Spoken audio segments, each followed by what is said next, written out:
Wow, that was an introduction. Thank you. Well, good evening, buenas tardes. Thank you very much, Dean Bellini, for the introduction. And thank you for the Law School Administration for having me here to address my fellow grads of 2020 and 2021. It's an honor. And really thank you to Dean Bellini in general for being such a strong champion these last few years of us at Willamette and of creating a relevant legal education in general for students and grads, and believing in us to make a difference in our communities. His work promoting alternative paths to licensure has been very much appreciated. All the way from when he came on in 2020 and he helped us get started with the Racial Justice Task Force to recently entering conditional scholarships. It's been nothing short of inspirational. For far too long, the legal profession has been very exclusionary, and thank you for your leadership, Dean Bellini, for helping build towards a more inclusive practice. Now, Dean Bellini doesn't know this, but I was really excited when he asked me if I would speak today, because May 14th in particular is a very special day for me and my family. It's my mom's birthday. She passed away 17 years ago. But if she were here today, she would be 69 years old. And I can't imagine how proud of me she would be if she could see me now. Her 7 children were her everything. She used to brag about us all the time, at any chance she could get, any and every opportunity, to family members, to friends, to grocery store clerks. It was a bit embarrassing. At the time, all we could think was, oh gosh, Mom, these people, they don't want to hear your story, they don't care about your kids, they're strangers, they don't want to hear your life story. But now I see that we were her life's work, and how could she not beam and be proud of what she had created and what we were doing, and how wonderful we were, even though we weren't that wonderful. More than that though, my mom really believed in forging relationships, wherever she went. And that's something that at the time we felt was her oversharing with people that didn't really want to hear about it. But now that's something I really value, bringing that authenticity and that vulnerability to our daily interactions. So in her honor today, and in the spirit of oversharing, I share with you today. As you all know, we've been through a lot these past couple of years. And that's something that we share. We went to law school, attended law school, when the world was shutting down, when everything felt rife with uncertainty and fear. We went home in spring of 2020 for what we thought was an early spring break, and we were like, woo! But we quickly realized that that's not what was the case. We frantically scrambled to try to figure out how to finish law school in a remote environment. We missed graduation, and that really hurt. It was hard to not celebrate and recognize our accomplishments. But then we had to keep going. We had more work to do. We had to study for the bar exam. And then before we could get very far down that path, as you all remember, the world felt like it was on fire. First with the heart-wrenching scenes of the murder of George Floyd, and then ensuing civil unrest.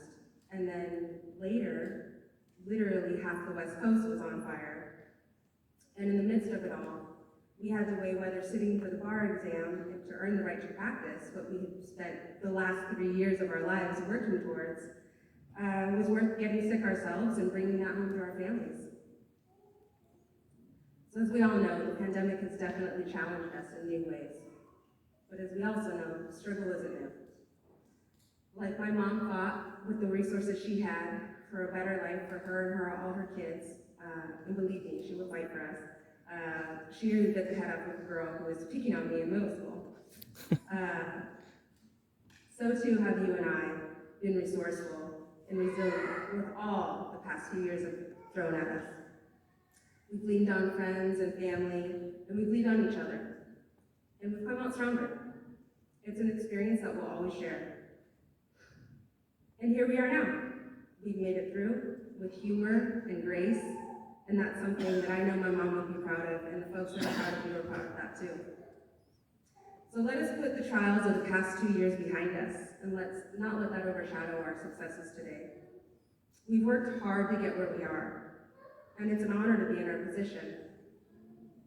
A level of credibility and authority come with the JD.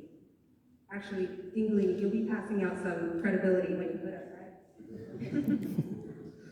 right? Joking aside, let us all recall why we came to law school. Let us channel our starry-eyed pre-law school selves today and every day in our practice.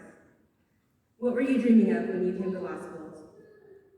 For me, aside from earning the big bucks, I wanted to amplify the voices of those with the least power, to use the privilege and clout I had earned to help my family and my community, and to make the journey of my immigrant parents worth their hard work and sacrifice. You and I have acquired great gifts and knowledge that we can leverage to serve others.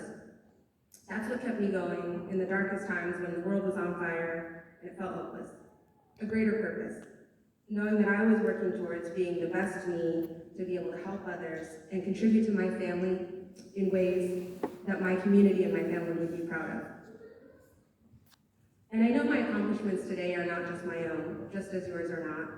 It took a tribe to get us here. Family and friends, partners and children, professors and mentors, to believe in us, to pick up the slack at home, to wash some extra dishes and fold the laundry, and to excuse us when we missed another family dinner. If my mom were here, she'd probably be the first to put me on blast to tell everyone that my first Thanksgiving of my law school career, instead of having the family over and making a big dinner with my brothers and sisters and my nieces, I went to Friendsgiving, and I took a bottle of wine and a bottle of vodka. Because that's law school, it's a little rough sometimes. So thank you to all our supporters for helping us get here. Thank you to my daughter who is here today with two of my brothers and one of my colleagues of many years. Your love and your wit motivate me every day. This recognition and this accomplishment is just as much for La Familia Preciado as it is for me, and it's for my community. So I thank you all, and I thank my parents for raising me to believe in myself and to answer the call to be a good force in the world. And thank you too to the faculty, professors. You supported us, you taught us, you mentored us, you helped us learn the law and transition into the legal community. We would not be here today without your encouragement and patience. Poor Professor Tamayo, when I first came to law school, I thought a tort was a sandwich, so she had a lot to teach me. I also would love to thank the staff, Student Affairs and Career Services. You keep things running smoothly all the time. You got us through, helped guide us in finding our first summer positions and our first positions after law school. I still call on Career Services and call on Dean Miles and Marty on a regular basis for career advice. So I'm hoping that lifelong executive coaching was included on our tuition. And to the facilities folks for making great events like tonight's celebrations possible, for keeping our buildings clean and making the school an inviting place to learn every day. And to the folks down in Rick's, they really kept us caffeinated and kept us going. And that delicious fruit water that they served, keeping us hydrated. We would not have made it through those grueling years without copious amounts of coffee. And their cheery faces, cheering us on in the mornings. And thank you to family that are here today to celebrate your grad. It means so much for us that you're here today. And thank you to the grads for being here to support each other. I really appreciate that you're here to help celebrate me. And we need to be proud of our accomplishments. We've really earned it. We've been through a lot.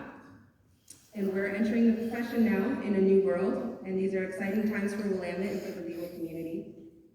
And I say, as we get started on our journeys, or we continue on our journeys, since some of us have already been in the career for a year or two, that may we not forget our starry-eyed pre-law school selves by continuing to work for what we believe in, asking whether the old ways are the best ways or whether there's ways we can improve upon them, and always letting our light shine. So I say to you, si se puede, and congratulations, classes of 2020 and 2021.